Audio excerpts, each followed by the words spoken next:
Hello বন্ধুরা, welcome to my channel. আশা করি তোমরা ভালো আছো, সুস্থ আছো। আমরা না ভালো নেই, আমরা দুজনেই ভালো নেই। কেন ভালো থাকবো বলো? আমাদের প্রিয় জিনিসটা এই 14 বছর আমাদের সঙ্গে ছিল, এখন পুরো মরণের ওপারে চলে যাচ্ছে। কি করব বলো?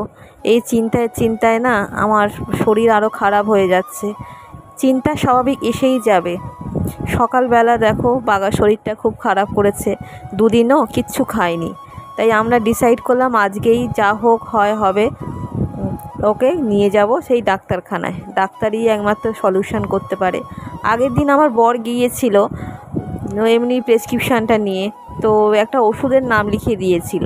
সেই ওষুধটা এতটাই এক্সপেন্সিভ, সেটা পাইনি। 5টা দোকান ঘুরেও পেলো না। তো আজকে বললাম যাই হোক গে যাক, ওর তাড়াতাড়ি করে একটু ভাত খেয়ে নিচ্ছি। একদম কথা বলার সত্যি সময় নেই। বাঘার শরীরটা খুব খারাপ আর আমার শরীরটাও ভালো নেই।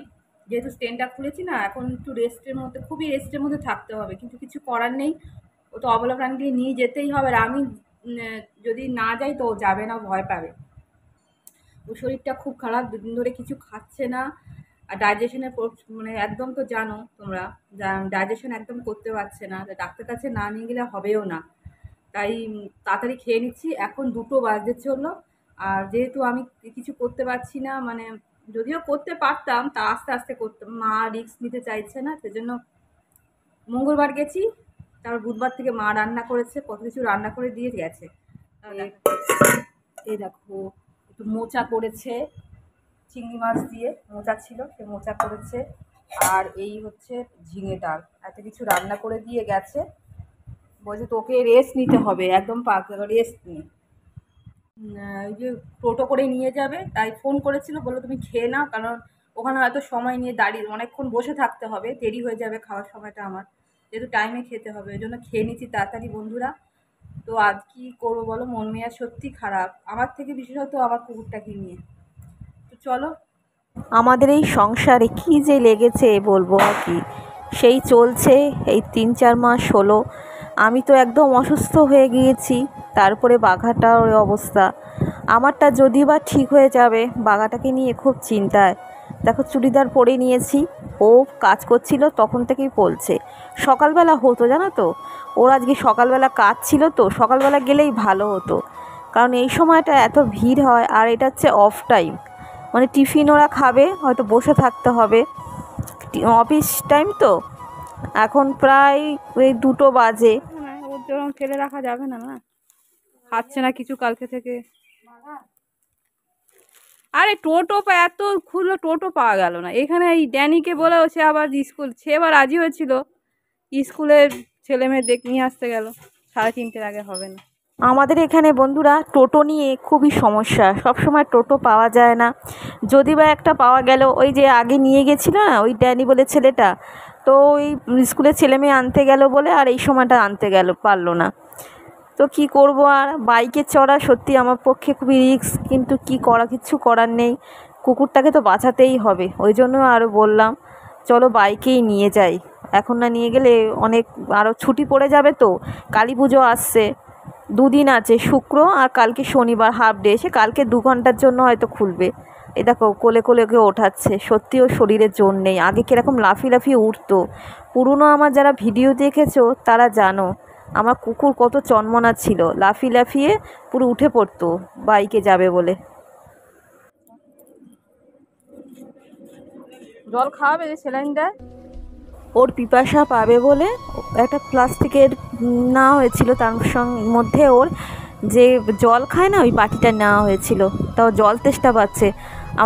আমি বরকে বলছিলাম যে ও তো কিছু খায়নি, ওদের স্যালাইন যদি দেয় তো জল খাবে। ও আবার বললো যে জল খাক, পরে দেখা যাবে। তো ও জল দেওয়ার পর একটুখানি দোনামোনা করছিল, তারপরে আবার খেলো। আর ওইখানে না কাজ হচ্ছিল, পুরনো যে বিল্ডিংটা ছিল সেটা ভেঙে নিয়েছে।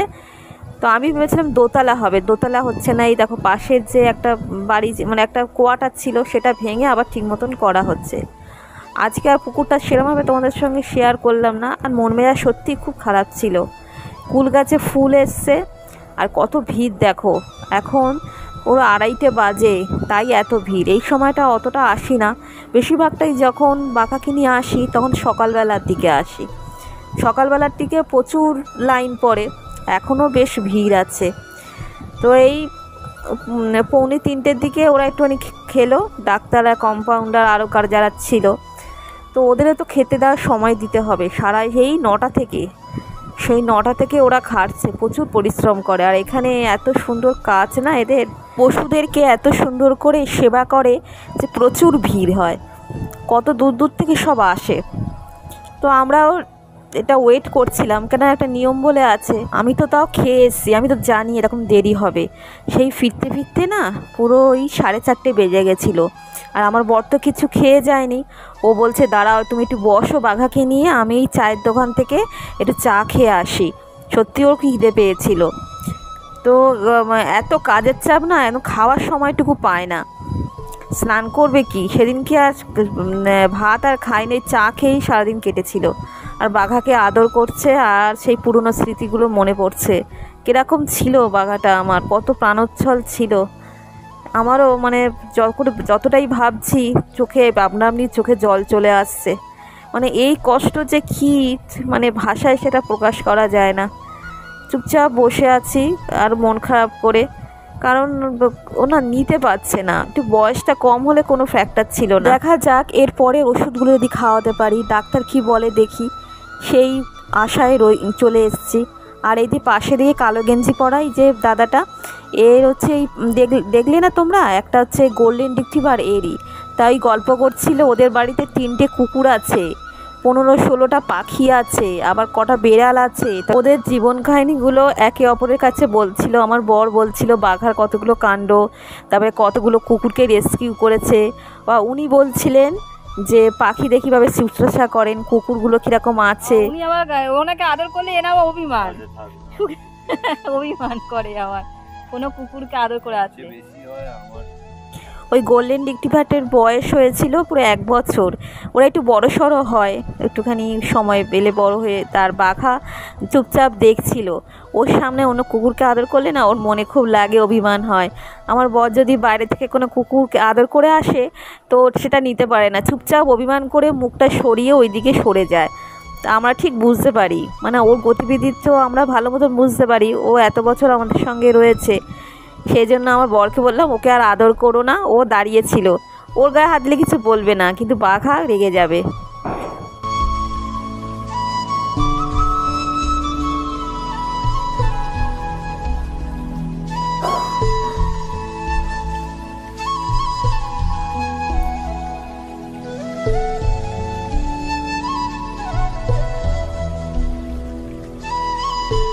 আমরা ছিলাম একদম লাস্টে, কারণ আমরা তো একদম শেষে গিয়েছিলাম।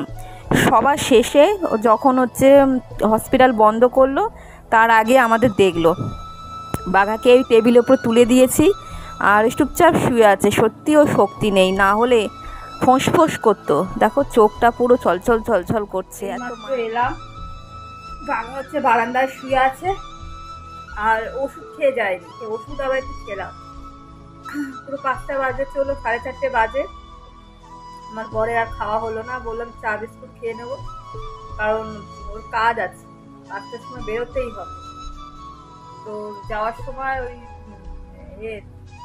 সেলাইন দিতে বলেছে ডাক্তার, সেলাইনের ওইগুলো নিয়ে আসতে হবে, আরও অনেক কিছু আছে। আজকে রাত্রেবেলা সেলাইন দেবে, জানি না কি হয়।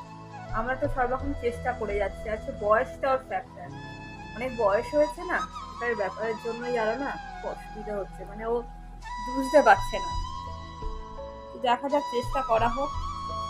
প্রিয় জিনিস কেউই হারাতে চায় না বলো, যে যেরকমই হোক না, কারণ ও থাকতে থাকতে তো আমাদের মতনই তো হয়ে গেছে, কুকুর নয়, ও আমার ছেলের মতো। তাহলে কিরকম কষ্ট হয় বলো। মাঝে মাঝে মনে পড়ছে কত উচ্ছল ছিল, কত খেলাধুলা করতো। আগের বছর পর্যন্ত শীতকালে পুকুরে নিয়ে গেছি, রোদ্দুর পুড়িয়েছি, রোদ্দুর বের করেছি, দাপা দাপি, কি কাণ্ড। আসলে হতো না। এই যে রোগটা হয়েছে ইলাসিস না কি রোগ, কুকুরদের থেকে পোকা থেকে, পোকা থেকে শরীরটা একদম দিয়েছে। যদি বা সার্ভাইভ করে ঠিক করার চেষ্টা করছে, কিন্তু শরীর দিতে চাইছে না। জানি না, সব ভগবানের উপর ছেড়ে দিয়েছি। ভগবান কি হবে জানি না, মন মেজাজ একদম ভালো নেই জানো তো। তোমাদের সঙ্গে যে হেসে খেলে যে ব্লগ করবো, সেই একদমই মন মেজাজ না ভালো থাকলে কীরকম হবে আর কি। তাও করতে হয়, তাই একটু করলাম।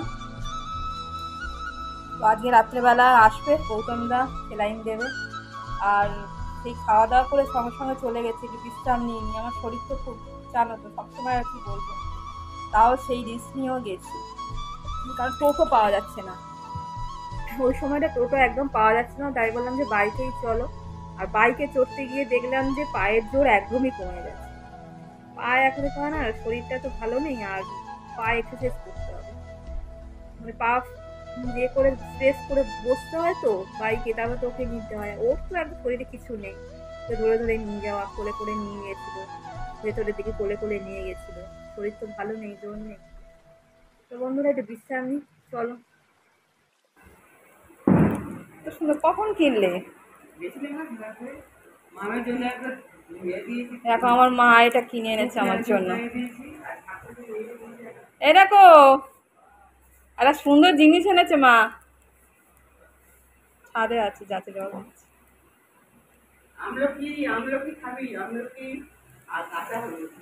সুন্দর জিনিসটা যেটা লক্ষ্মী পুজোর আগে মাকে এমনি বলেছিলাম যে অনলাইন থেকে একটা ঘট কিনবো, ঘট একটা আমের পল্লব। তো মা আজকে বেরিয়েছিল, বেরিয়ে দেখো কি কাণ্ড, একটা কি সুন্দর ঘট কিনে নিয়ে এসছে।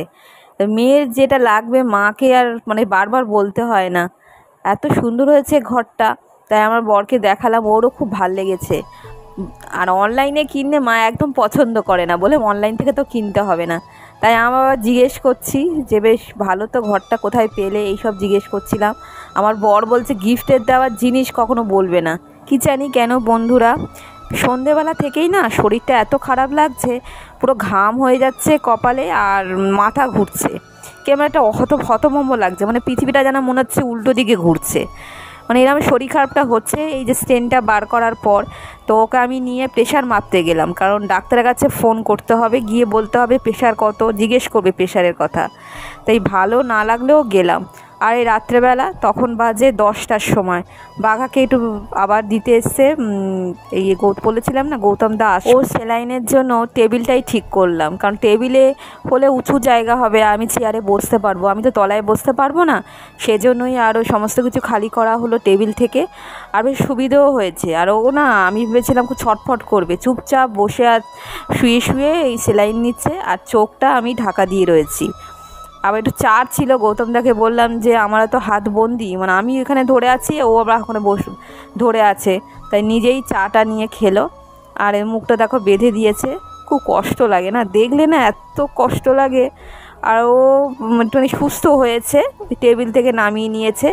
আর আমি এই 10:30টার দিকে খেতে বসেছি, 10:30 তখন মানে 11টা বেজে গেছে, কারণ সেলাইন দিতে পুরো 1 ঘন্টা সময় লাগে। তারপরে ভেন খুঁজে পাওয়া যাচ্ছিলো, সব থেকে মুশকিল যেটা, ভেন না খুঁজে পাওয়া গেলে খুব মুশকিল হয়, বারবার ওই সিরিঞ্জটা বার করে নিচ্ছিল আবার ঢোকাচ্ছিল, মানে সেটা দেখতেও খুব খারাপ লাগে। আর এত কষ্ট লাগছে না, কি বলবো, এডিট করতে বসে না চোখে জল চলে আসছে। তো বন্ধুরা ভিডিওটা এখানেই রাখছি, আবার দেখা হবে নতুন একটা ভিডিও নিয়ে তোমাদের সঙ্গে। এখানে চুপচাপ বসে বসে খাচ্ছি আর মন খারাপ করে বিভিন্ন রকম